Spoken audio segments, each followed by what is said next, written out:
light on the matter. Good morning, guys. My name is Crystal and welcome to my YouTube channel. It is Tuesday morning here in Rochester, Kent. There's a little bit of sunshine outside. Lovely pretty tree outside my window. Autumn colours everywhere. Beautiful. Alexa, good morning.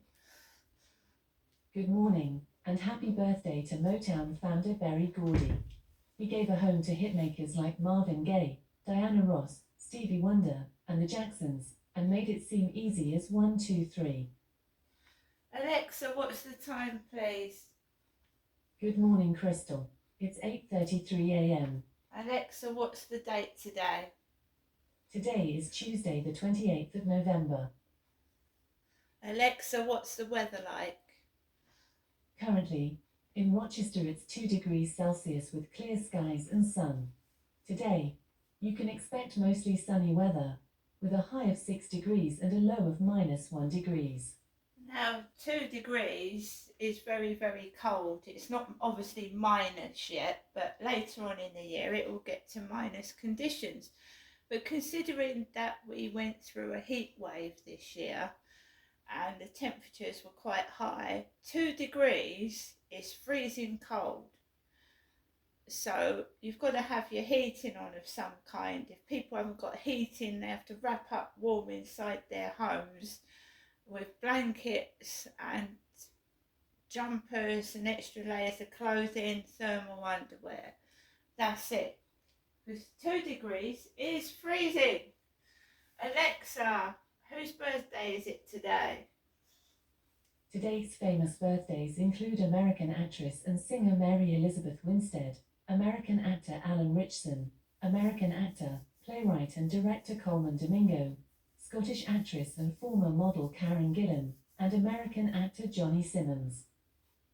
Alexa, can you tell me a joke?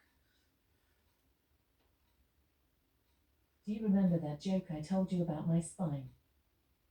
It was about a week back. That's awful. Anyway, if it's cold inside the flat, what is it like for poor people sleeping outside rough?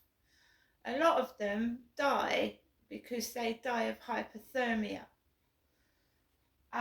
This shouldn't be happening in this country. It does. There is no support network for people at all. All these advertisements on television, right? All these advertisements for public people to donate to shelter, donate to charities, and there's homeless on the streets still. I've seen it myself. I seen it when I went out the other day. London has got a lot of rough sleepers, obviously.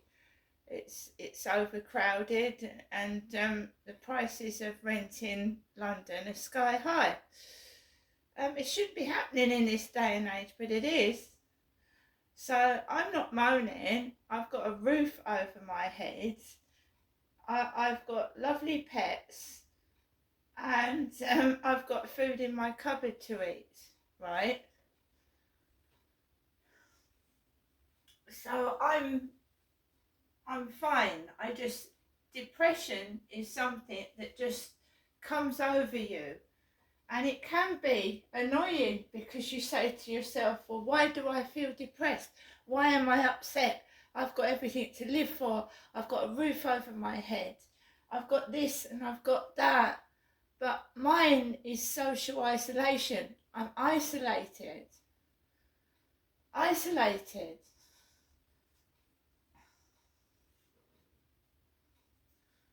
I mean, being kidnapped from your children is not the right word, is it? It's not right to say I was kidnapped from my kids.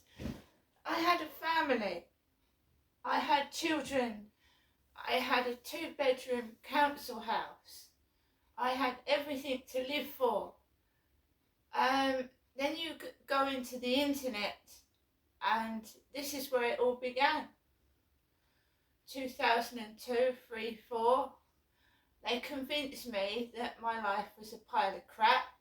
They convinced me that I was a goody two-shoes. They convinced me that everything I had was crap. When I tried to say I've got this and I've got that, they told me that's a load of shit. And my life began to break down in pieces. At the age of 34, I finally had the courage to tell my mother what my dad had done to me. I was 34 years old when I told her over the phone what my father had done. And a load of shit happened afterwards. I lost my home, I lost my children, I lost everything because I'd listened to what my mum had said over the phone, and I didn't think there was anything to actually live for. But I had a house and kids.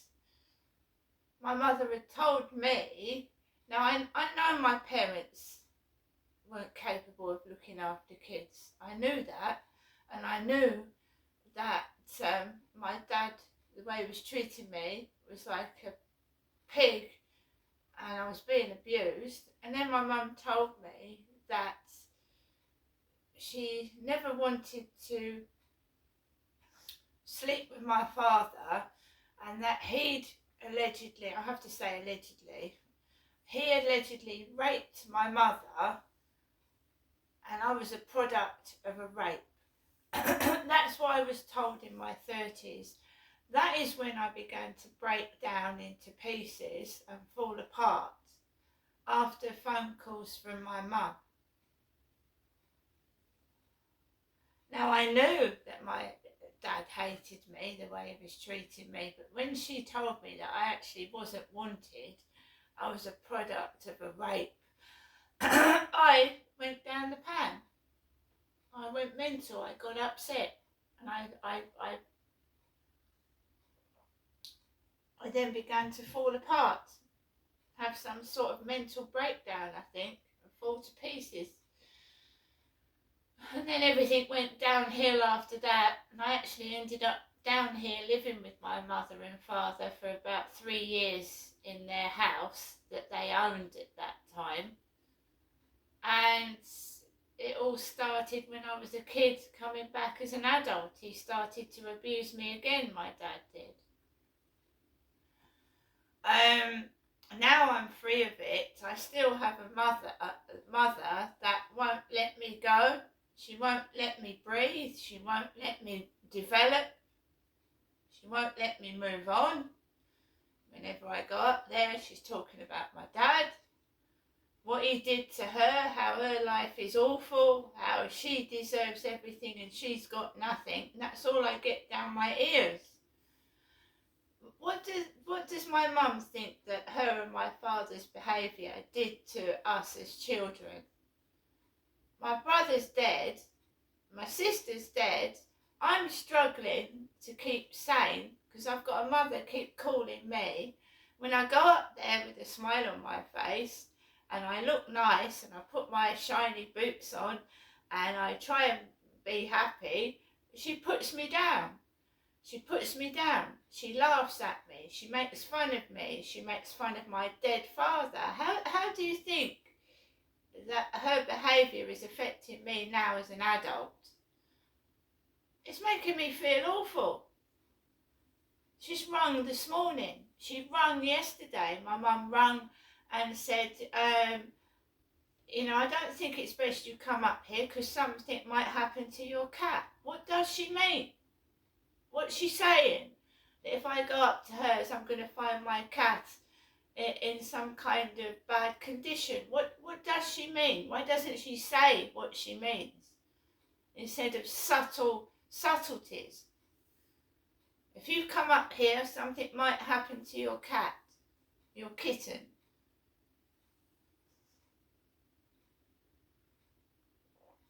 As a child, I used to get frightened by my mother when I went outside to play. Your dad's outside. You don't know it's your dad, but he might be wearing disguises. And I was about 9 or 10. I was frightened to go outside as a child. got to run home to mummy because I'm scared of daddy. You know what I mean? She's still controlling me now at the age of 55. So my childhood's been ruined. She ruined my marriage years. She did. She was half to blame for that. And now she's trying to spoil my later life. Taking the piss out of me. That's what she did to my dad. She used to laugh at him. She's laughing at him now he's dead. It's not funny. Muttering under your breath, thinking people can't hear you. I can hear. I'm not. Just because I was sat there quietly, it doesn't mean I'm deaf. My dad wasn't deaf. He could hear what she was saying. That's inciting trouble. That is trying to make someone angry, I think, and trying to actually make you attack them because they are saying vile, vulgar things about you under their breath. And obviously, if you attack them, the police are going to come out and they're going to think, well, right, arrest you for attacking because they haven't heard what that person has said under their breath, which has been vile and disgusting and really evil. So when my mum wants to talk like that, I just let her get on with it and I just sit there and she'll even say something really nasty and she'll start laughing afterwards.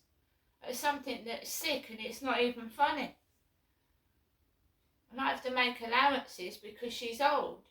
So going up there, even when I am in dire circumstances, is not a good idea, is it?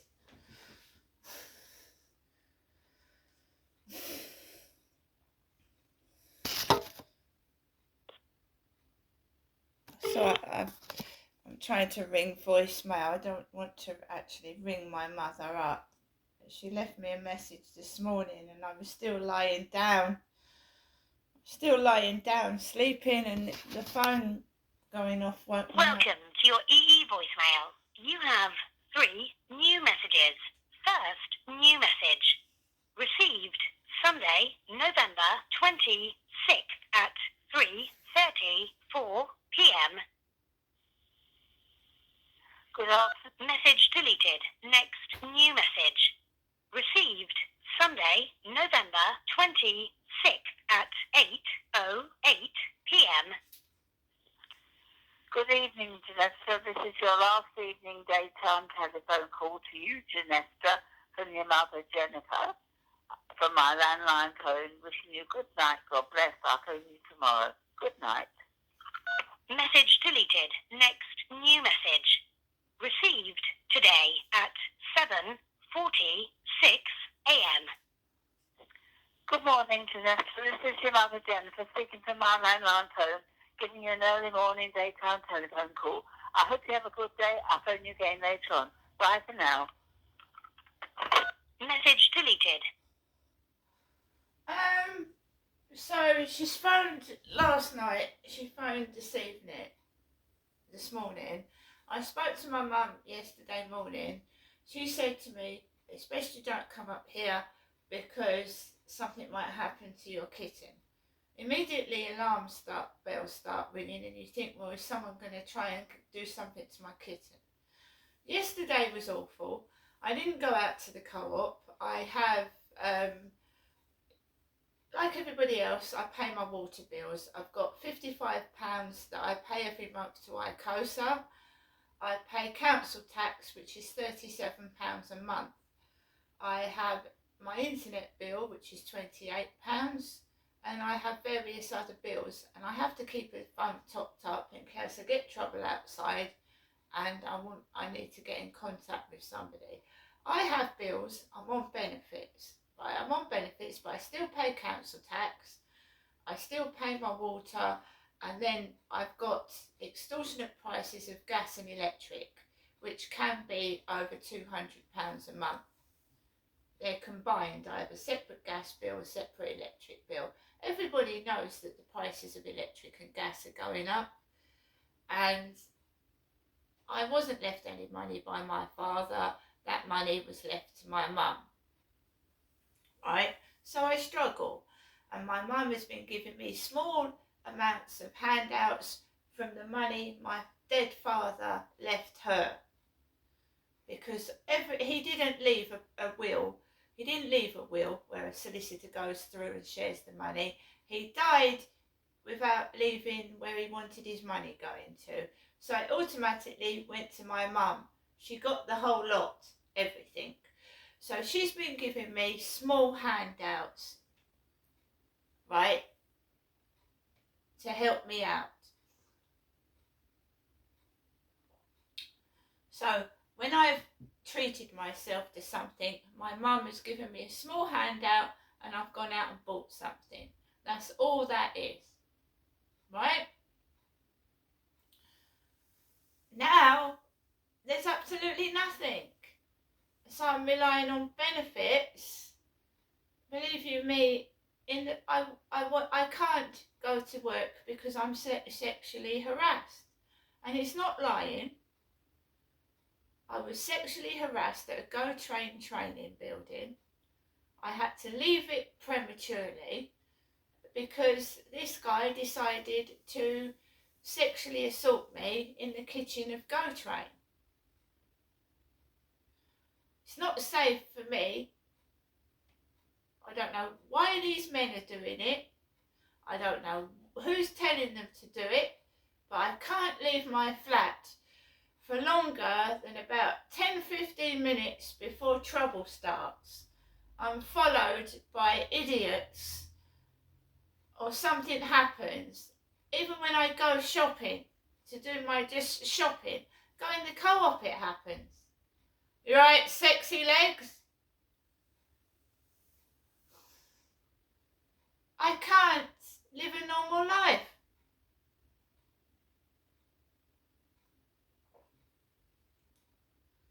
So what's the purpose of waking me up first thing in the morning, telling me to have a good day? I have a limited amount of money to live on now, till next week.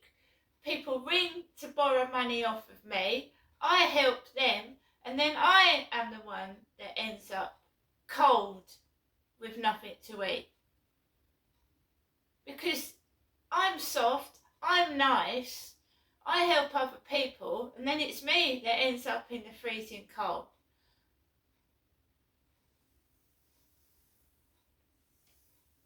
What do they want to take my money away from me for and leave me destitute? So I go wandering outside in freezing cold conditions doing what? I was taught at school to go without. If you haven't got anything, smile, go without and carry on. And that's what I do. I don't go pinching, gripping handbags. I'm a 55-year-old female, a woman. I'm not a man. How many more times do I have to say that? A lot of men live on their own. I'm a woman living by myself.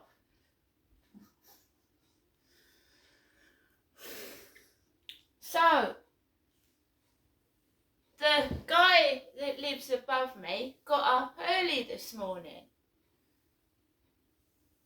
They say it's bad if you just get 5 hours sleep a night. It's bad for your body.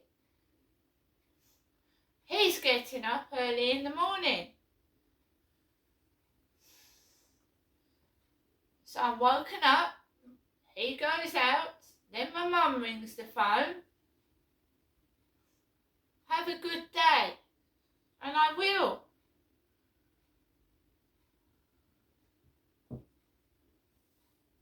You go to school, they teach you to be nice to other people, to share. When you don't push into people. You go up to London, you're shoved all over the place. People are pushing each other out the way. What do we go to school for? What did I go to school for? I went to Church of England primary school where I was taught to help other people, to be nice, to be kind. And I was, in those days, life was a lot slower and a lot more understanding. Now, It's so fast and like furious and evil. I will continue to be me. I'm not stealing. I don't do bad things. If other people want to do that, that's up to them. But at the end of the day, if you believe in Jesus Christ and you believe in the Bible, we are all judged when we die. If we repent for our sins and ask forgiveness from God, he forgives. But if we carry on doing bad things, and we pay the price for it when we die. And I am not going around being nasty and a horrible person, because that isn't me, and it never was as a child. My dad was the one that struck me as a kid, punched my face when I was 9 years old, and broke my nose. I'm not violent. Some people that are abused as a child can go on to abuse other people when they grow up, and they grow up into thoroughly nasty people. I haven't. I don't go around abusing other people because I was abused. I don't go around hitting people because my father belted me. I